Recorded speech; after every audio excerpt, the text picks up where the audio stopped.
അങ്ങനെ ഞങ്ങൾ വീട് കാണാവുന്ന ആൾക്കാരാ.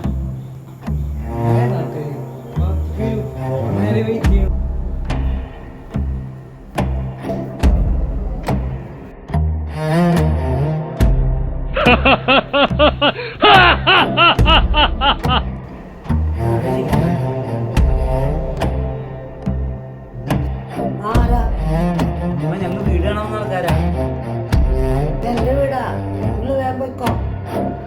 ഞങ്ങൾ വാങ്ങാൻ വന്നതല്ല, ഞങ്ങൾ വാടകയ്ക്ക് ഇരിക്കാൻ വന്നതാ. എന്നാലും വേണ്ട, നിങ്ങള് പോയിക്കോ. വീടൊക്കെ എങ്ങനെയുണ്ട്? ഇഷ്ടായി. പക്ഷെ ഈ അമ്മൂമ്മേനെ എപ്പോഴാ കൊണ്ടുപോകാ നിങ്ങള്? അമ്മൂമ്മയാ? ഏതമ്മൂമ്മ? ആ റൂമിൻ്റെ ഉള്ളിൽ ഒരു അമ്മൂമ്മ ഇരിക്കുന്നുണ്ടോ? അമ്മൂമ്മ വെച്ചിട്ട് 4 കൊല്ലായി. എൻ്റെ പൊന്നു മോനെ, വീടും വേണ്ട ഒന്നും വേണ്ട, ഞങ്ങൾ പോവാ. അച്ഛൻ്റെ അടുത്ത് പറഞ്ഞു.